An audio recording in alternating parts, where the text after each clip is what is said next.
dimulai dari mimpi, termasuk karya-karya megah di INPP, semua dimulai dari mimpi. Mimpi itu lalu diproyeksikan jadi rencana. Rencana-rencana tersebut lalu dibuat menjadi kenyataan oleh orang-orang yang memang sangat mumpuni di bidangnya. Untuk mencapai mimpi-mimpi tersebut diperlukan kesinambungan visi misi dari beberapa kepala yang memang bertugas untuk merealisasikan mimpi tersebut. Dalam Paradise Indonesia Talks kali ini, saya Paskali Siswari akan mengupas insan-insan di INPP yang bertanggung jawab untuk merealisasikan mimpi-mimpi tadi. Saya yakin tuh sistem developer lain tuh nggak ada yang kepikir untuk bangun suatu mall di tengah komplek ruko gitu loh. Nah, saya pengen tahu apa cara berpikirnya, apa pertimbangannya kok bisa mikir sesuatu yang out of the box dan sangat sukses gitu loh. Jadi itu yang membuat saya tertarik untuk join ke Paradise. Begitu kita sudah mengkomunikasikan portfolio INPP apa saja, konsumen langsung akan ingat, oh itu. Itulah kuncinya sebenarnya. Oh itu yang kita butuhkan. Kesempatan yang kita punya itu nggak sebanyak yang lain-lain, sehingga setiap kali kita tampil, kita benar-benar all out untuk keluar dengan produk yang kuat ya. Mungkin itu benang merah dari kita bertiga ini. Nah, saya sudah bersama 3 bapak-bapak dari INPP yang dalam episode kali ini akan kita kupas bersama-sama soal bagaimana mereka akhirnya bisa merealisasikan mimpi di INPP. Saya perkenalkan dulu, ada Pak Rusandi Wiryanto, jabatannya Deputy Chief Development Officer, betul Pak Sandi? Betul. Oke. Lalu yang tengah ada Pak Patrick Rendrajaya, Direktur dan Chief Project Planning and Design. Nah, yang terakhir ada Pak Regan Halim, Chief Project Marketing. Terima kasih sudah bergabung di episode kali ini, Bapak-Bapak. Nah, kali ini juga kita ada di Haris Suites FX Sudirman, Jakarta nih untuk berbincang-bincang lebih dalam lagi. Saya langsung ke pertanyaan pertama, mungkin ke Pak Sandi dulu, nanti baru ke Pak Patrick dan Pak Regan terakhir. Dari jabatan dan tim masing-masing Bapak-Bapak yang dipimpin, apa sih perannya? Lalu kesinambungan bertiga ini seperti apa sebenarnya? Oke, thank you Mbak Riri. Jadi kalau saya kan di tim business development ya. Jadi yang pasti saya dan tim itu tujuan utama dari divisi saya itu adalah mengembangkan perusahaan dari segi bisnis. Bisa jadi bisnis yang sudah kami miliki dan juga membentuk bisnis-bisnis baru seperti lokasi baru atau mungkin produk-produk properti yang baru. Jadi ini adalah tanggung jawab kita untuk mengembangkan perusahaan dan mengekspansi bisnis perusahaan seperti itu. Oke, lalu kalau Pak Patrick?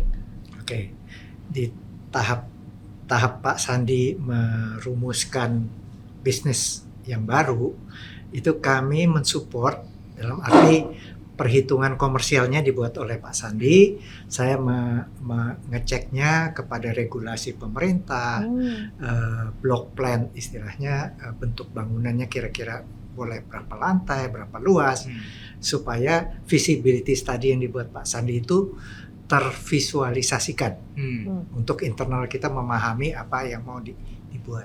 Oke. Ya.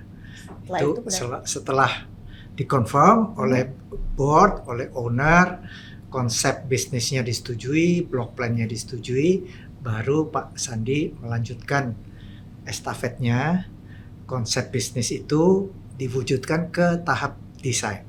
Nah, di situ dari tim kami Project Planning and Design mulai merekrut konsultan yang dibutuhkan, ya, sampai keluar produknya desain, lalu desain itu ditenderkan.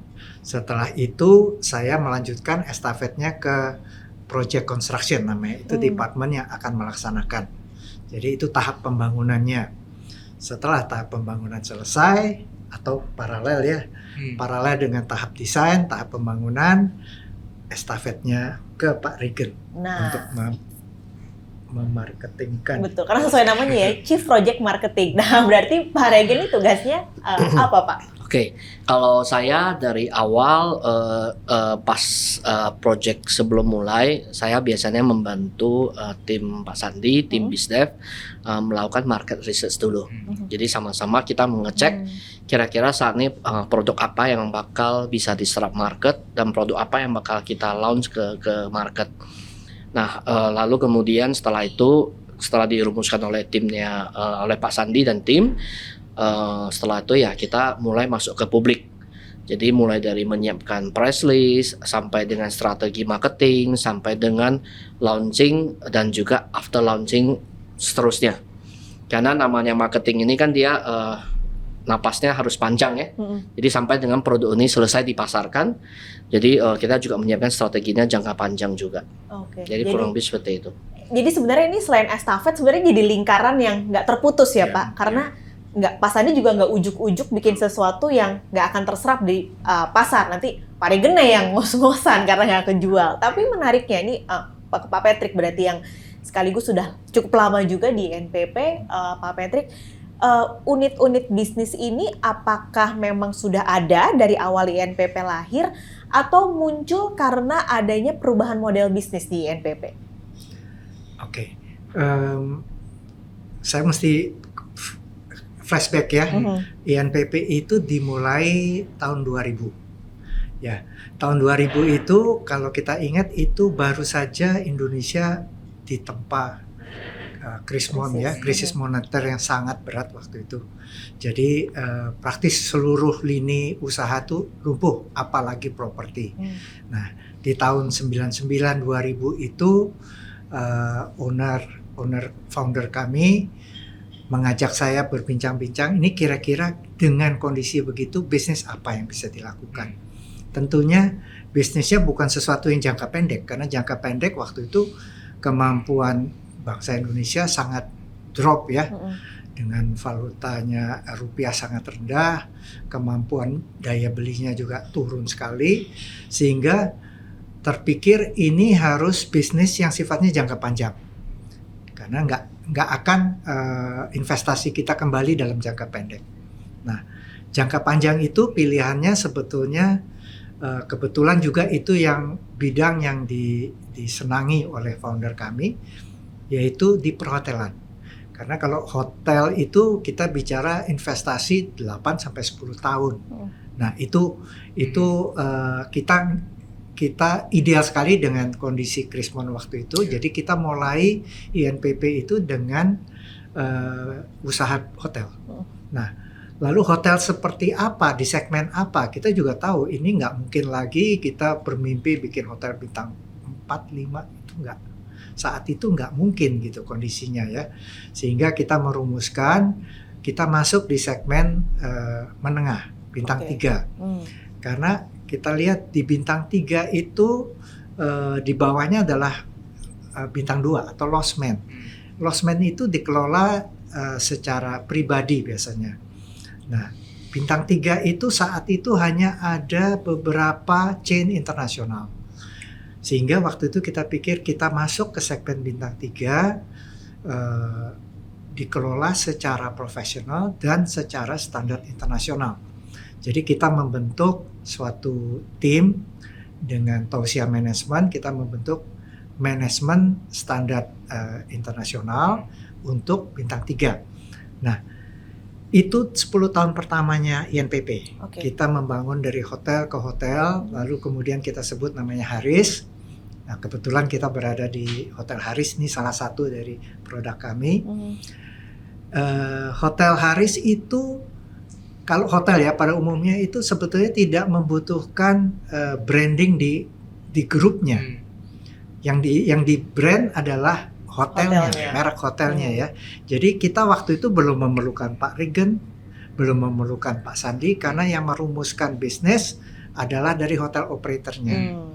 Jadi mereka yang ngecek di lokasi mana yang membutuhkan hotel bintang 3. Itu 10 tahun pertama kita membangun dari Hotel Haris pertama, kedua, dan seterusnya sampai ke-6. Nah, setelah 10 tahun kita bangsa Indonesia sudah melewati krisisnya. Kita masuk ke dekade kedua, kita berpikir ini sudah waktunya kita masuk ke kelas yang lebih besar. Sehingga kita membangun mixed use kita yang pertama di Bali. Di situ adalah kombinasi dari retail, mall, dengan hotel bintang 5. Kita memakai brand Sheraton waktu itu. Kembali itu produk yang sebetulnya belum belum membutuhkan branding dari sisi kami, sehingga sebetulnya yang dikenal kalau mall kan nama mallnya, nggak penting grupnya siapa, ya kan. Sama hotel Sheraton, nggak penting siapa yang punya gitu, brand Sheratonnya udah kuat. Nah begitu itu kita masuk ke mixed use di tahun ke-10 ke-11 sampai ke 5 tahun setelah itu, jadi sampai dengan tahun ke-15 itu kita membangun 2 mixed use, satu di Bali, satu di Bandung. Ya. Nah setelah 15 tahun pertama kita lihat oke, Indonesia sudah lebih berkembang, kita perlu masuk ke segmen yang baru lagi. Kita sudah cukup memahami hotel bisnis bintang menengah, kita memahami mixed use, sehingga kita bilang ayo kita belajar membuat produk baru, yaitu segmen apartemen. Nah ini berbeda sekali. Kalau segmen apartemen itu yang dibutuhkan si konsumen adalah siapa ya, pengembangnya, ya. Sehingga kita perlu membranding diri sendiri nih. Kalau 15 tahun pertama kita nggak mikirin branding, orang nggak kenal siapa itu Paradise ya. Tapi setelah kita masuk ke apartemen, kita sudah harus memikirkan branding dari company, lalu kita perlu memikirkan business development-nya bagaimana, lalu kita membentuk departemen business development. Pak Sandi bergabung. Nah, berarti di tahun 2018. Oke, Ya, 2018 Pak Sandi. ya. Sebelumnya Pak Regen bergabung di 2016 ya. Oh, berarti Pak Regen dulu baru Pak Sandi. Regen ya, karena kita sudah mulai harus memahami market setempat untuk membangun produk apartemen. Nah, kita kan di internal kita nggak ada orang seperti bapak-bapak ini gitu. Jadi pertama kita rekrut Pak Regen dengan departemen marketing, lalu produk pertama kita yang di Batam, Van Residence. Oke, nah di 2016 ketika Pak Regen akhirnya ikut bergabung, berarti saya ke Pak Regen dulu ya, baru ke Pak Sandi, karena tahunnya berarti Pak Regen terlebih dulu. Ketika akhirnya masuk bergabung, Pak, ini kan sudah 16 tahun berjalan nih INPP, lalu tiba-tiba lalu ingin berinovasi gitu dan memperluas jaringan bisnisnya lewat hunian dan apartemen. Ketika akhirnya mau ikut bergabung, kenapa Pak Regen akhirnya tertarik gitu untuk coba masuk ke INPP di 2016 itu? Saat itu saya melihat pada saat saya ketemu dengan Pak Agus ya, Pak salah satu sebagai CEO, dan juga Pak Antoni pada satu sebagai COO, saya melihat bahwa sebenarnya INPP punya potensi. Tadi seperti yang diceritakan Pak Patrick, dengan portfolio dan juga dengan pengalaman yang sudah ada, saya melihat potensi itu adalah ini hanya perlu branding. Mengembang dalam artian dengan branding perusahaannya akan dikenal, sehingga setelah itu pada saat masuk ke market untuk penjualan, konsumen sudah akan tahu siapa di belakang produk tersebut. Jadi saya melihat selalu ada potensi dari sana. Di sanalah dimulai, kita mulai dengan tim yang sangat kecil, yaitu bikin tim department marketing, mulai dari masing-masing bidang yang dibutuhkan ya, mulai dari manajer penjualan, manajer administrasi, dan manajer promosi. Jadi saat itu kita hanya mulai dengan 3 orang tersebut dan saya. Nah setelah itu begitu project berjalan, baru timnya makin berkembang. Waktu masuk itu berarti kalau Pak Regen melihatnya akan lebih mudah karena sebenarnya sudah ada proyek-proyek sebelumnya, atau malah lebih susah karena dianggapnya dia kan baru main di apartemen meskipun sudah punya hotel dan mixed use sebenarnya, tapi kan ini beda gitu. Ini menyentuh konsumen lalu juga bikinnya hunian. Waktu itu Pak Regen melihatnya gimana? Oke. Jadi pada saat itu saya melihatnya adalah challenge-nya bahwa ini harus dikomunikasikan siapa developernya. Jadi challenge-nya lebih kepada sana. Begitu kita sudah mengkomunikasikan portfolio INPP apa saja, konsumen langsung akan oh itu. Oh iya, karena namanya udah gede sebenarnya. Ya, itulah kuncinya sebenarnya. Oh itu yang kita butuhkan. Nah dengan begitu konsumen sudah mulai bahwa sebenarnya ini perusahaan ini cukup besar, cukup punya nama. Pada saat kita penetrasi mulai masuk ke market penjualan, produk kita yang pertama cukup diterima oleh publik dan terserap dengan cukup cepat sih pada saat itu. Yang di Batam itu? Yang di Batam itu. pertanyaan yang sama ke Pak Sandi. Waktu akhirnya bergabung Pak di 2018, kenapa akhirnya mau ikut bergabung masuk ke Development Officer ini? Oke, jadi INPP itu kan Perdes memang karena tadi Pak Patrick juga cerita sebetulnya suatu perusahaan yang membuat kebanyakan hotel dan retailer yang mungkin secara umum konsumen maupun saya juga sebetulnya tidak tahu siapa di balik aset-aset yang sangat bagus ini. Seperti Haris, Beachwalk dan juga Pascal ya. Tapi begitu biasanya gini. Biasanya tuh orang tuh lihat company vision dan mission, abis itu mencoba nge-link dengan produk yang dibangun. Nah, waktu itu saya belum tahu vision dan mission perusahaan itu apa, tapi saya lihat produk yang sudah dibangun seperti di Beachwalk, di Pascal dan lainnya. Begitu saya tahu produknya, begitu saya lihat vision dan mission itu nyambung gitu loh. Jadi ini saya lihat ini suatu perusahaan yang betul-betul membangun dan melaksanakan apa yang menjadi visi dan misinya gitu loh. Jadi ini sesuatu yang sangat menarik bagi saya, dan saya ingat banget waktu saya interview dengan Pak Agus dan Pak Antoni, saya tuh pengen tahu apa sih di balik INPP yang bisa ngebangun suatu mall Pascal yang saya yakin tuh developer lain tuh nggak ada yang kepikir untuk bangun suatu mall di tengah komplek ruko gitu loh. Nah, saya pengen tahu apa cara berpikirnya, apa pertimbangannya kok bisa mikir sesuatu yang out of the box dan sangat sukses gitu loh. Jadi itu yang membuat saya tertarik untuk join ke Paradise. Oke. Dan gak nyesel ya, Pak? Gak nyesel. Iya. Ini kalau ngelihat berarti sudah 7 tahun dari tahun 2015 ada model bisnis yang baru di hunian dan apartemen. Dengan kebaruan ini, kira-kira di individu-individu INPP ini untuk bisa tetap berkembang dan menghadapi, tentu tantangannya nggak akan makin mudah ke depannya gitu, dengan semakin banyaknya juga bisnis lain yang ada di Indonesia. Apa yang dibutuhkan oleh individu INPP? Mungkin Pak Patrick terlebih dulu.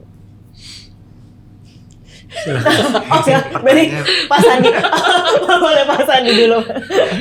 Apa yang diperlukan oleh individu untuk ya? Karena ini kan modelnya ada baru lagi dari 2010 di hotel, lalu dari 2000 tahun 2000 ya di hotel, lalu 2010 masuk ke mixed use, 2015 di hunian. Kita nggak akan tahu di 2025 mungkin nanti INPP tiba-tiba terpikir bikin sesuatu apa lagi yang baru. Nah, untuk individu INPP ini apa sih Pak yang diperlukan gitu supaya tetap bisa berkembang, maju dan menghadapi semua tantangan? Oke, mungkin salah satu value kita juga kan sebetulnya inovasi ya. Yang namanya inovasi kan sebetulnya ya kita terus mengembangkan diri kita sehingga kita juga bisa mengembangkan perusahaan kan. Nah, sebetulnya di INPP ini kita punya satu terms namanya Paradise Labs. Paradise Labs ini adalah istilah ya seperti research and development. Jadi kita juga banyak memikirkan dan juga membuat research berbagai ide tentang properti yang mungkin sekarang tuh belum ada. Tapi ya karena masih di labs ya berarti kita masih terus kembangkan ya. Kalau memang kita rasa sudah siap untuk go public, udah untuk di launch produknya, itu baru akan menjadi masuk market. Tapi dengan adanya kehadiran Paradise Lab ini memang kita selain dari Pak Patrick dan Pak Regan yang ada di ruangan ini, kebanyakan dari tim kita juga berkontribusi dan ditantang untuk membantu memberikan inovasi dalam perusahaan. Jadi memang kita kalau kita bilang sih ya, kita nggak cukup kita hanya develop untuk sebagai me too produk gitu, karena kan kita ditantang untuk membangun iconic development. Namanya iconic ya berarti nggak cuman biasa-biasa, berarti perlu extra effort dari setiap individu ada di perusahaan untuk memberikan lebih. Seperti itu. Kalau Pak Patrick, jadi Pak Sandi kata kuncinya adalah inovasi ya. Kalau Pak Patrick? Nah, sekali lagi saya persilakan yang generasi muda dulu menjawab. Ini makanya pakai putih-putih karena tahu ya, yang biru akan melempar pertanyaan. Silakan Pak Regan. Oke. Kalau di INPP, kalau misalkan terutama dari misalnya sisi kita, paling penting adalah harus tetap relevan di market. Itu paling penting. Jadi karena saya di bidang penjualan, tentunya adalah produk yang harus kita lempar ke market adalah harus yang relevan dengan market dan bisa diterima market. Tapi tadi seperti yang Pak Sandi sampaikan bahwa bukan berarti kita mengeluarkan produk yang me too. Yang kita keluarkan adalah produk yang bisa diserap tapi dengan adaptasi dan inovasi dengan style INPP. Market itu tidak akan tahu apa barang itu sampai kita tunjukin barangnya. Jadi dengan kita sudah menyiapkan barang yang sesuai dengan produk yang sesuai dengan style IMPP, maka mereka akan tahu, oh itu Lagi-lagi itu ya Pak ya. IMPP, Oh iya. itu yang ditunggu sama Pak Iya. Regan berarti. Oke, thank you Pak Regan. Terakhir nih Pak, Iya. Pak Patrick. Ini Udah nggak dia, bisa ngelempar, Pak. Ini nggak bisa ngelempar ya. Tapi Harus memang Pak. sengaja saya persilahkan yang generasi muda ya, karena mereka yang akan meneruskan dekade-dekade ke depan gitu. Nah, kata kuncinya dari dua ini kan sebetulnya selain yang itu tadi itu kata sandi. Kan kita ini ibaratnya pertama kompetisinya ya, kompetisi di dunia properti ini semakin ketat, semakin banyak very good players ya. Kita lihatlah kita ini apalagi di dunia apartemen, wah di dunia apartemen banyak sekali yang jagoan-jagoan yang muscle-nya sudah terbentuk sekian lama. Kita baru belajar gitu kan ya. Nah sebenarnya kalau lihat benang merahnya NPP ini sebetulnya kalau saya dengan satu kata kita ini butik lah istilahnya. Kita ini properti butik. Kita grup kecil, tetapi kita tampil setiap kali kita, karena mungkin juga tantangan ya, karena kita bukan grup yang punya land bank yang banyak, yang besar. Nama juga baru 5 tahun kita mulai memikirkan branding kita gitu ya. Produk kita itu sebetulnya bisa terlihat setiap kali kita keluar dengan produk baru, itu kita memikirkan produknya secara lebih lama, tapi lebih matang. Matang lah, saya nggak berani bilang lebih matang karena banyak yang bagus-bagus. Kita matang dan unik kalau saya bilang ya. Tadi kata yang dipakai Pak Sandi, inovasi. Sebenarnya itu yang kita tekuni untuk menampilkan sesuatu yang berbeda. Karena kita kecil. Kita ini boutique size gitu ya. Boutique size itu bukan kita nggak bisa main mass production. Karena kita very selective, kesempatan yang kita punya itu nggak sebanyak yang lain-lain. Sehingga setiap kali kita tampil, kita benar-benar all out untuk keluar dengan produk yang kuat ya. Mungkin itu benang merah dari kita bertiga ini, mungkin membedakan sedikit dengan yang lain di situ. Kita nggak bisa me too, karena kalau me too itu kan yang bermain dengan volume. Kita volumenya kecil sehingga harus datang dengan yang very special lah, kira-kira begitu. Spesial, tadi ada ikonik juga, dan produknya harus jangka panjang dan sustain tentunya Pak.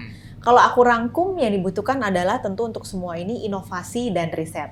Nah, kita tutup dulu nih episode sekarang Bapak-Bapak. Tapi nanti nih di episode selanjutnya kita ngobrol lebih dalam lagi soal bagaimana sih melahirkan kebudayaan, inovasi dan riset itu di INPP. Jadi terima kasih dulu, nanti kita ketemu lagi di episode berikutnya. Terima kasih Bapak, nanti kita ngobrol lagi. Terima kasih Riri. Thank you Ya. Riri. Seiring berjalannya waktu, personel silih berganti. Ada orang lama yang menetap dan ada orang baru yang masuk. Seperti itulah dinamika yang dialami oleh INPP. Namun seperti yang disebutkan Pak Patrick, Pak Sandi, dan Pak Regan, yang penting inovasi. Selama inovasi tetap berjalan sesuai visi dan misi, maka tetap berkembanglah perusahaan.